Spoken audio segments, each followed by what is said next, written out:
Argentina আবারও দেখিয়ে দিল কেন তারা বর্তমান বিশ্ব চ্যাম্পিয়ন। সুইজারল্যান্ডকে ৩-১ গোলে হারিয়ে সেমিফাইনাল উঠলেও এই জয় মোটেও সহজ ছিল না।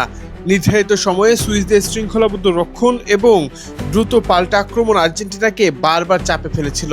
তবে বড় ম্যাচে অভিজ্ঞতা এবং ধৈর্যই যেন শেষ পর্যন্ত পার্থক্য করে দেয়। লিওনেল মেসি হয়তো গোল করতে পারেননি, কিন্তু পুরো ম্যাচের ছন্দ নিয়ন্ত্রণ করেছেন তিনি।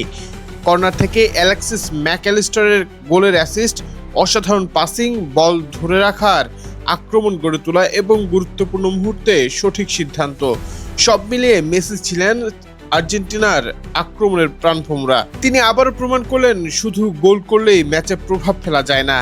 সুইজারল্যান্ড সমতায় ফেরার পর ম্যাচটি অতিরিক্ত সময়ে গড়ায়, কিন্তু এক খেলোয়াড় কমে যাওয়ার পর তাদের রক্ষণে ফাঁক তৈরি হয়।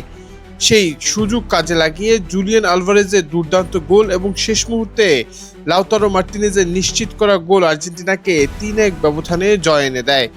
এখন সামনে ইংল্যান্ড। যদি আর্জেন্টিনা একই ধৈর্য, অভিজ্ঞতা এবং মেসির নেতৃত্ব ধরে রাখতে পারে, তবে টানা দ্বিতীয় বিশ্বকাপ শিরোপার স্বপ্ন আবারও বাস্তব হয়ে উঠতে পারে।